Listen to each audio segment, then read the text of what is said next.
সকালের এই সময়টা আল্লাহ তাআলার কাছে অতীব গুরুত্বপূর্ণ ভাইরা। সেজন্য এই সময়ের সবচেয়ে বড় কর্মসূচি হলো ফজরের সালাতটা ঠিকমতো আদায় করা। নবী করিম সাল্লাল্লাহু আলাইহি সাল্লাম বলেছেন, যে ব্যক্তি ভোর রাতে ঘুম থেকে উঠে আরামের ঘুম হারাম করে, অনেক কষ্ট হয় কিন্তু কষ্ট উপেক্ষা করে সে উঠে, এবং দেখবেন বিশেষ করে শীতের সময়, অবশ্য শীতের সময় শয়তান এক আইটেম দেয়, গরমের সময় আরেক আইটেম নিয়ে হাজির হয়।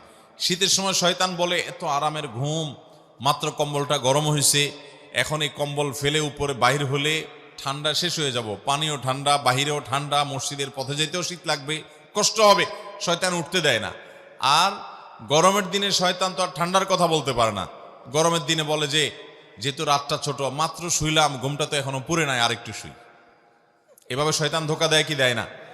নবী করিম সাল্লাল্লাহু আলাইহি সাল্লাম বলেছেন, শয়তানের সাথে এই লড়াইয়ে যারা টিকতে পারে, জিততে পারে, যাদের ঈমানের শক্তি আছে, যারা আল্লাহর উপর তাওয়াক্কুল করে আল্লাহকে খুশি করবার জন্য সব কম্বল ফেলে রেখে যারা উঠে যায়, এবং ফজর নামাজ যে পুরুষরা মসজিদে গিয়ে জামাতের সাথে আদায় করে, নবী আলাইহিস সালাম বলেছেন, ফাসবাহা নাশীতান নফস, এই ব্যক্তি, তাকে আল্লাহ রাব্বুল আলামিন এত ফ্রেশ করে দেন যে দিনটা তার হাসি খুশিতে যায়, ফ্রেশ মুডে থাকে, বরকত তার জীবনে চেয়ে লাভ করে। কারণ নবী সাল্লাল্লাহু আলাইহি সাল্লাম বরকতের দোয়া তার জন্য করেছেন। এই জন্য ফজর নামাজ জামাতের সাথে পড়বো তো ইনশাআল্লাহ।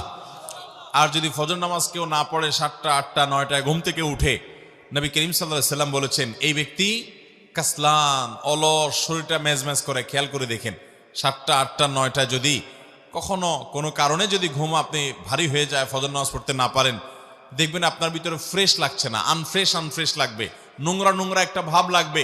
আর যদি ফজর নামাজ জামাতের সাথে পড়তে পারেন, রাত 2টায় শুয়েও যদি ফজর নামাজ জামাতের সাথে পড়েন, ওযু করে নামাজ পড়ে যখন মসজিদ থেকে বাসার দিকে আসবেন, তখন দেখবেন আপনার কাছে ফ্রেশ মুড লাগছে।